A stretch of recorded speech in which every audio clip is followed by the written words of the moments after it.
शंकर नाम का एक आदमी अपने खेत में मजे से सो रहा था। रात का समय था कि तभी अचानक से शंकर के मुंह पर एक पत्थर आकर गिरता है। आह! आह! मेरा मुंह।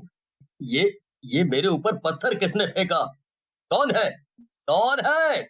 दिन दहाड़े किसका इतना दिमाग खराब है? हे भगवान! ये क्या हो रहा है? पानी और बर्फ का तो पता था, पर ये पत्थर की बारिश कब से होने लग गई? जमाना बड़ा खराब हो गया है। अब आसमान से कुछ भी बरसता है। शंकर भागकर अपने घर की तरफ जाने लगता है, लेकिन तभी उसकी नजर जमीन पर पड़ती है। असल में यह आसमान से पत्थर नहीं बल्कि हड्डियां गिर रही थी। हे भगवान! ये ये तो कंकाल के टुकड़े हैं। हड्डियां ये आसमान से कैसे गिरने लगी? लगता है कि कोई भूत प्रेत का चक्कर है। भागो रे बाबा भागो! शंकर देखता है कि गांव में हड़कंप मचा हुआ था और लोग इधर उधर भाग रहे थे। अचानक से हड्डियां गिरना बंद हो जाती हैं और फिर खून की बारिश होने लगती है। बारिश इतनी तेज होती है कि पूरे गांव में खून ही खून भर जाता है और खून की बाढ़ आ जाती है। कुछ लोग तो अपने घरों में जाकर छिप जाते हैं, मगर कुछ बहकर चले जाते हैं। थोड़ी देर बाद जब बारिश बंद होती है और बाहर के हालात सुधरते हैं, तब बचे हुए कुछ लोग बाहर आते हैं। ये सब आखिर हुआ क्या? ये कैसी भूतिया बारिश थी कि गांव के आधे लोगों को अपने साथ ले गई। ना जाने वो लोग कहाँ गए होंगे। अब हम उनका पता कैसे लगाएं? अरे तुम्हें उनकी पड़ी है। पहले अपने आप को तो बचा लो, वरना थोड़ी ही देर में तुम भी उन्हीं के पास पहुंच जाओगे। पहले तो आसमान से हड्डियां गिरी और फिर कितना सारा खून। मानो या ना मानो, इस सब के पीछे जरूर किसी भूत या चुड़ैल का हाथ है। हाँ। अरे मगर जो लोग बारिश में बहकर गायब हो गए उनका क्या? वो क्या मर गए? नहीं नहीं, ऐसा नहीं हो सकता। ऐसा होना भी नहीं चाहिए। क्या पता, लेकिन हमें गांव छोड़कर शहर चले जाना चाहिए, क्योंकि अगर वो बारिश दोबारा हुई तो हम सब मारे जाएंगे। बाकी सब बचे हुए गांव वाले शंकर की बात से सहमत हो जाते हैं, मगर एक औरत जिसका नाम ज्योति था वो कहती है, नहीं, हम गांव छोड़कर कैसे जा सकते हैं? जब भूतिया बारिश हुई तब मेरी बेटी मीना बाहर खेल रही थी। वो भी अब गायब है। हम सबको मिलकर गायब लोगों को ढूंढना चाहिए। हम ऐसे कैसे उन्हें जाने दे सकते हैं? हाँ हाँ, तुम एकदम ठीक कह रही हो। मेरी गाय भी लापता है। मैं उसे ऐसे मरने के लिए तो नहीं छोड़ सकती हूँ ना। अरे लेकिन वो सब गायब नहीं हुए। वो सब तो। नहीं, इसके आगे कुछ मत कहना। अगर तुम लोगों को यहाँ से जाना है तो अपना बोरिया बिस्तर बांधो और चले जाओ। मैं तो गायब हुए लोगों को और अपनी मीना को ढूंढ कर रहूंगी। अरे अरे गांव वालों, इसे छोड़ो, ये तो सचमुच पागल हो गई है। हाँ, हम सब गांव छोड़कर चलते हैं, वरना हम भी बेमौत मारे जाएंगे। इसे अगर मरना है तो शौक से मरे। हाँ। ये सुनकर सभी गांव वाले हैरान रह जाते हैं। सभी गांव वाले गांव छोड़कर जाने की बात से सहमत थे, लेकिन तभी अचानक से आसमान में बहुत तेज बिजली कड़कती है और सब लोग डर जाते हैं। ये क्या? फिर से बारिश होने वाली है क्या? अरे भागो रे! अपनी अपनी जान बचा के भागो! नहीं नहीं, हमें जल्दी अपने घरों के अंदर जाना चाहिए। यहाँ बाहर रहना या कहीं बाहर भागना खतरे से खाली नहीं है। अभी सबसे ज्यादा सुरक्षित हमारा घर ही है। पूरे गांव में भगदड़ मच जाती है और सब अपने अपने घरों के अंदर भागने लगते हैं कि तभी आसमान से एक चुड़ैल उड़ते हुए जमीन पर आती है और जोर जोर से हंसने लगती है। मैं हूँ बारिश करवाने वाली चुड़ैल, और अब मैं तुम सब बचे हुए लोगों को भी खत्म कर दूंगी। कोई भी मुझसे बच नहीं पाएगा, और जिसने भी चालाकी दिखाने की कोशिश की उसे तो मैं सबसे पहले खत्म करूंगी।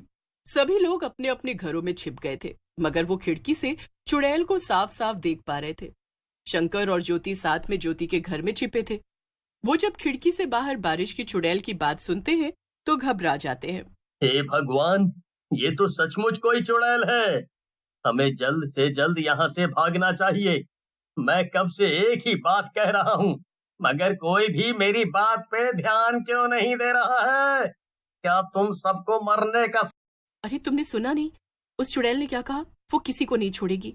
वो गांव से बाहर किसी को जाने ही नहीं देगी, और उसने हमें चालाकी दिखाने से भी मना किया है। तुम्हें उसकी धमकियों से डर नहीं लगता क्या? हे भगवान, कि चुड़ैल तो बहुत ही ज्यादा ताकतवर है। देखते ही देखते इसने एक पूरे के पूरे घर को ही आग लगा दी। हमारी बरसों की मेहनत को एक झटके में तबाह कर दिया इस चुड़ैल ने। मैं तो पहले ही कह रहा था कि हम सब यहाँ से भाग जाते हैं। तो तुम इतने मतलबी कैसे हो सकते हो? तुम्हें सिर्फ अपनी पड़ी है। अरे वो चुड़ैल किसी को कहीं नहीं जाने देगी।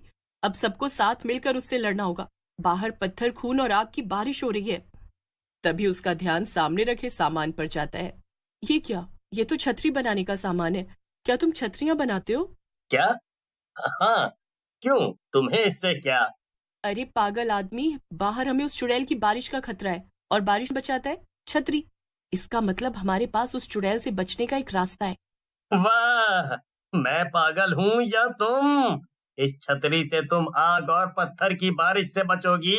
पहले तो वो चुड़ैल तुम पर हंसेगी और फिर तुम पे पत्थर बरसा बरसा के तुम्हें मार डालेगी। मेरी पूरी बात तो सुनो। तुम कपड़े की छतरी मत बनाओ। मैं तुमसे एक ऐसी छतरी बनाने के लिए कह रही हूँ जिससे कि हम उस चुड़ैल से लड़ सके। होगी एक लोहे की छतरी जिस पर पत्थर और खून की बारिश का कोई असर नहीं होगा। तुमने फायर प्रूफ कपड़ों और हथियारों के बारे में तो सुना ही होगा ना, ऐसी चीजें जिनमें आग नहीं लगती है। तो बस तुम्हें वैसी ही छतरी बनानी है। लेकिन मेरे पास तो सिर्फ छतरी बनाने की कला है। ये जैसी छतरी तुम बनाने को कह रही हो, उसका सामान मेरे पास नहीं है। उसके लिए तो हमें कलुआ लोहार से सामान लेना पड़ेगा। तो ठीक है, जैसे ही रात हो जाएगी हम उसके घर जाएंगे और हम लोग सभी गांव वालों को भी अपने प्लान में शामिल कर लेंगे। फिर हम उस चुड़ैल को आसानी से हरा पाएंगे। रात होते ही ज्योति और शंकर काम पर लग जाते हैं। शंकर और उसके साथ गांव के कुछ और लोग भी छतरी बनाने में लग जाते हैं। अगले दिन सभी गांव वाले चुड़ैल का सामना करने के लिए पूरी तरह से तैयार थे। अगले दिन सुबह होते ही चुड़ैल फिर से वापस आ जाती है। कहाँ हो गांव वालों? देखो मैं आ गई। अब तुम लोग भी जल्दी जल्दी बाहर आ जाओ और ये गांव छोड़कर चुपचाप चले जाओ। चुड़ैल की बात सुनकर सभी गांव वाले हैरान हो जाते हैं। तो तुम अगर हम सबको यहाँ से भगाना ही चाहती थी, तो फिर हमें अभी तक जाने क्यों नहीं दे रही थी? वो तो बस मैं तुम्हारे साथ थोड़ा खेल रही थी। और वैसे भी क्या पता तुम लोग पहले मेरे कहने पर गांव खाली करके ना जाते और मेरा कहा ना मानते। लेकिन अब इतनी तबाही देखने के बाद तो मुझे पूरा यकीन है कि तुम लोग यहाँ से चुपचाप चले जाओगे। ये सब क्या है? ये इस चुड़ैल का क्या नया नाटक है? अब मैं तुम लोगों को आखिरी मौका दे रही हूँ, जल्दी से गांव खाली कर दो। तभी ज्योति घर से बाहर आ जाती है और चुड़ैल से कहती है, लेकिन तुम ये सब कर क्यों रही हो? हमें यहाँ से भगाकर भला तुम्हें क्या मिलेगा? ओहो, तुझ में तो बड़ी हिम्मत है। चल, अब तू पूछ रही है तो मैं बता देती हूँ। दरअसल मैं ये सब इसलिए कर रही हूँ क्योंकि बरसों से मैं यहाँ वहाँ भटक रही हूँ और अभी तक मुझे कोई भी ऐसी जगह नहीं मिली है जहाँ मैं अपना घर बना कर रह सकूं। मगर ये जगह मुझे बहुत पसंद आ गई है और इसलिए मैंने तय कर लिया है कि मैं यहीं रहूंगी। नहीं, हम कहीं नहीं जाएंगे। ये हमारा घर है। कोई यहाँ से जाएगा तो वो हो तुम। अच्छा ठीक है, तो अब जो कुछ भी होगा उसकी जिम्मेदार तुम खुद होगी। इतना कहकर चुड़ैल फिर से अपनी भूतिया बारिश चालू कर देती है। लेकिन अब कोई भी उससे नहीं डरता है क्योंकि शंकर ने अपने बनाए हुए छाते सब लोगों में बांट दिए थे। देख लिया ना चुड़ैल की बच्ची, हम तुमसे नहीं हारेंगे। अब तुम्हें यहाँ से जाना ही होगा क्योंकि अब तुम हम सबसे हारने वाली हो। अरे नहीं, ये सब क्या हो रहा है? अब मैं क्या करूंगी? कैसे इन लोगों को यहाँ से भगाऊंगी? नहीं नहीं नहीं, मैं हार नहीं सकती। इतना ही नहीं, ज्योति ने अपनी सूझबूझ का इस्तेमाल करके शंकर से एक बड़ा सा बक्सा भी बनवाया था। गांव वालों, यही मौका है। जल्दी से उन नंगारों को इस चुड़ैल पर फेंक दो और इसका सारा खेल खत्म करो। इसने हमें बहुत परेशान कर लिया है। अब इसकी बारी है। सही मौका पाते ही लोग चुड़ैल पर उन अंगारों को फेंक देते हैं और चुड़ैल जलन के मारे तड़प उठती है। देखते ही देखते चुड़ैल उन अंगारों से जलकर राख हो जाती है